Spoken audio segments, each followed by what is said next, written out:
I'm last up.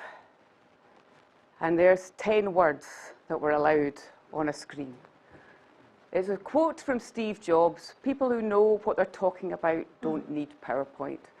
So for all the speakers before me, and however nervous doing PowerPoint, I actually quite like doing PowerPoint, but that's just because I like images and it reminds me of what the heck I'm supposed to say. Everyone else gets very stressed about it, but actually, as I think they've demonstrated earlier in the room today, they don't actually need PowerPoint because they really do know what they're talking about. Any club managers in the room will maybe identify with the next image. Is this kind of what it feels like, being a club manager? It's just, you know where you're wanting to drive the club to, you're really desperate to get there, and the club is just not dynamic and moving fast enough. And as I said, it's been a fairly interesting 18 months. In that time, we've built a new hole, apart from anything else, so we have 28.5 holes now at Barassie.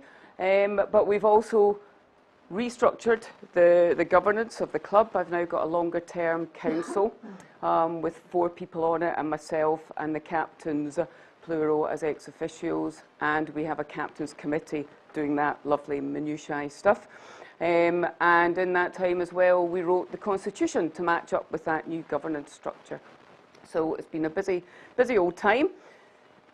We've also engaged hugely with the staff. Now, I can't lay claim to this initiative. It was in place before I started at the club to hold their first ever annual staff day, and we held it again this year. This is our second one. And actually, that's one of our lovely members there who is a speaker and facilitator himself. He was doing that graveyard shift after the lunch. Walter on his feet taking us through focus. But it's really just to engage with the staff, because the staff are your primary trench diggers. They're dealing with the members day to day, and even the green staff out on the course do come into contact with the members, although hopefully the members' golf balls do not come into contact with them, because they do like to tee off fairly sharpish off the tees despite anyone being in their way. So that's worked really well. A flashpoint in all of that was when we said to the members that we were having a staff day. We got real pushback because you would think we were trying to close A&E. There's going to be no staff in the clubhouse? No. But your changing rooms will be open. So got real pushback from one member who wrote in very irate about the whole thing. Caught me in the morning where I'd not yet had enough coffee and I didn't hit the wall and miss. In fact, so much so I copied the captain at the time, a vice captain, and the captain came back saying, maybe have a Valium before you reply to the next one and don't let the bees get you down. So the club's very behind all this change. It's just getting the members to catch up with it. A wee touch point here is we made a new member feel so welcome. He now bakes us muffins and he brings them into the office. So he's just so delighted with the welcome he's been given, and he pops in. In fact, last time he popped in, he did mention he did shingles and was most apologetic that he'd not made us any muffins recently, so he's going to come back in. But recently, I know we've talked about coffee machine gate and chip gate. Well, we had scorecard gate, which alarmingly blew up, and I'm kicking myself in a way because I maybe should have seen it coming, but we changed the location of the scorecards in the clubhouse. Principally because we go through so many of the blooming things. We're up to about 24,000 a year, and in that I just mean in our usual 18-hole layout. I don't mean the 9-hole cards or the traditional layout cards, just in the 18-hole. We've gone through, I think, about 500 in the last week alone, so I think they're all stockpiling them or something. So we changed the location of them, principally, a bit like it used to have at Glasgow. The Pro Shop took ownership of the scorecards and members went via the Pro Shop, rather than just having them to take handfuls of out each locker room as they go. Unfortunately, the members did not like that change and pushed back somewhat heavily on it, to which the captain then accused members, which they had defaced a notice about it, but accused all members in the clubhouse between 12 noon and 5 p.m. of potentially being the culprit. And so it rumbled on. So we've backed down from that one because it wasn't a hill anyone was prepared to die on. And we will regroup because when our new hole comes into play, we'll need new scorecards anyway, and we'll get a more eco-friendly one, and hopefully it resolves some of the issues. But it's just down to sheer wastage. It wasn't even so much the cost, it was just the fact that we're going through so many scorecards all the time. But that was obviously a step too far. We're constantly, though, trying to build positivity back into the club. And when I first took over there, or actually before, a couple of months before I took over there, a chap who knew the club well and who knew me fairly well had said, and I do love my predecessor very much, and he's still very helpful at the club and a member, but he said, you'll do a better job there if you just get out the office and smile at the members occasionally, because you're coming to take over from someone who just doesn't do that. And I thought, oh, that's a bit odd, right, okay, fair enough. Not only did he not do that, he didn't actually speak to the member of staff, Meg, who I inherited either, really much, never said good morning to her. And I inherited a database where no Christian names were mentioned in it whatsoever. So everyone was just known by their first initial, which made getting to know the members a little bit difficult. So when Meg, who's worked there now 20 years, I said to her, could you add in people's first names as you go through the database, just build them up. I think she thought I was joking because she just ignored me for about 6 weeks. So I kept having to ask her and ask her and ask her.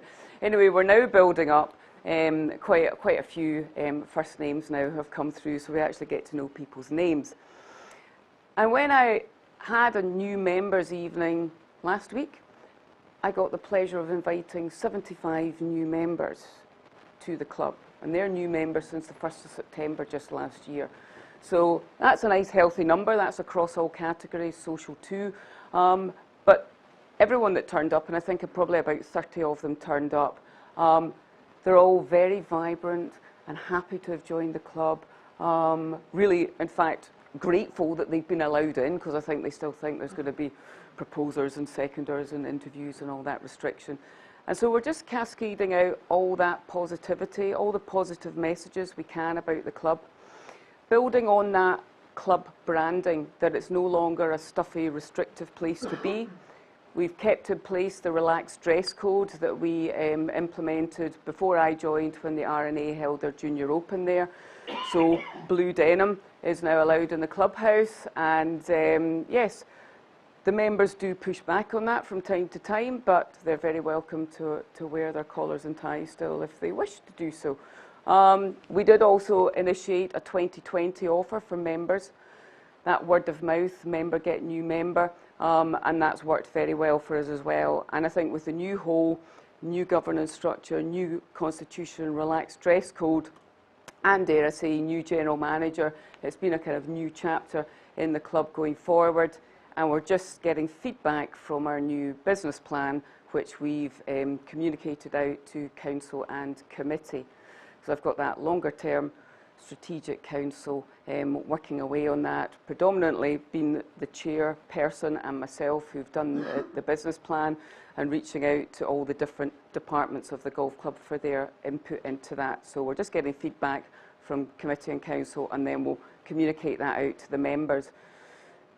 And then we're going to interact more and more with the members. We're going to do what I'm now calling a chairs round table, just because it sounds a nice wee soundbite. But it's just to invite maybe 12 to 16 maximum members into the room and discuss one specific thing about the club that we really want an answer to, but also maybe a higher level industry thinking, because too often they're thinking in isolation. And clubs just think it's only happening to them or whatever. For example, with the wet weather, we know from surrounding clubs we're all down on winter golf, and Ayrshire's usually all year round, but it has hit us as well that the winter rounds played has been down. But in actual fact, it's UK-wide. So it's cascading out that industry data and the industry articles to make sure that people realise it's not just a problem that Barassie has, it's actually a wider global trend, in fact, not just a national trend. And then we're looking at, but please do talk about how this club is different and what we've got to offer. And it's really given the members a platform to say, the club's really different these days. And I've several times over the last 6 months or so, I've had various different generations of member, that's a diplomatic way of putting it, generation of member come up to me and say, there's a real positive feel about the club now. It's much more vibrant. There's a better atmosphere when you walk in the lounge. It's also down to our new caterers we were talking about there. We've got new franchise caterers in, so fingers crossed, Barbara Ann, that's going to work out. But yeah, it's just keeping that positive vibe and the relaxed atmosphere about it. And yes, there will be those flashpoints and the pushbacks that you get. Someone left a hat on in the clubhouse, and someone wore a kugo into the club lounge, whatever. But it's just keeping the positive message. Because people will turn around and say, well, I was captain here in 1985 and we had 60 on a waiting list. Why can't you just run it like it was back then? Well, times have changed. And, you know, for too long, you've stuck your head in the sand and just believed that times would go back to how they used to be. So it's just making sure that the members know this is a new change or die era that we're in golf clubs, to put it brutally, and it's a good journey to be on because it's all going very positively. I think feedback from the members, we're going to do a new member survey in another month or so's time, another 6 weeks or so, and get that out. Whether GDPR lets us put it out or not, goodness only knows. But it's just getting that feedback and then cascading that back out to members. Because one member we did get that stood up at our AGM, and I'd love to know the financial model he wishes to run a club on, but he said basically he'd been a member for 9 years, his subscription had gone up £300 during that period, and there was 20 buses of visitors in the car park. Well, the car park couldn't hold 20 buses, I can assure you, and you can't get anywhere near the first tee on a Sunday. So he wanted to see less visitors and his subscriptions to go back and be reduced by £300. And then when we pushed back and he followed up from that at the AGM and sent in a big long email, and I just basically went back, referred to the previous members' survey and had all the stats about how do you feel about visitors at the club? Do you think we've got too many visitor tea times versus not? Does it impact on would you be happy that your membership fees go up to accommodate less visitors, which our club didn't want, funnily enough. So I was able to actually push back with that data rather than just my opinion and say, because he did say, I really think you should survey the members about this. I thought, aha, we already have and we will be doing so again. So it's just changing that mindset in the members that, you know, we're running it as a business now. I'm sorry you don't like the location of the scorecards, and we might let you win that battle, but I'll win the war eventually. So yeah, it's just a day by day being consistent in that positive message and the change, overcoming that sometimes change resistance. I think another 10-word slide here. It's my final slide. And that's what we're doing here today, surrounding ourselves with people who make us better people. And it's surrounding yourself with staff who make you a better person as a leader. It's surrounding yourself with the right people on council and committee through a nominations committee, and that power of the nudge as much as you can do to make sure you get the right people around you. And it's being part of a tribe like this, the SGCMA, because we're all here to make ourselves better. Great leaders don't just happen overnight. We're constantly evolving and trying to better ourselves and our knowledge. And great leadership really demands a presence that exudes a good number of characteristics, not least fixing showers, as we were discussing at lunchtime, or, God forbid, urinals.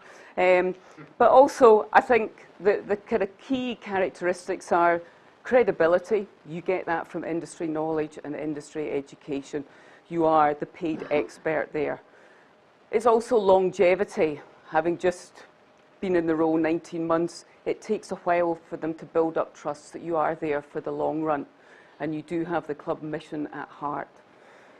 It's authenticity. Do you walk your talk? Are you consistent in your brand? And does your brand align with the club's brand and the club's mission?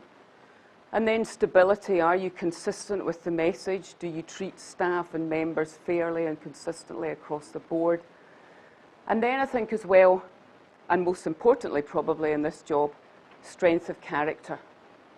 because above all, we're really resilient in these jobs. We have to be in these roles because you never know what's coming through your office door. And really, yes, we cherish the little touch points along the way, but we're just waiting for the next flashpoint that's going to blow up in your face about something. And it's having the support of tribes like this that help us live again to fight another day. Thanks.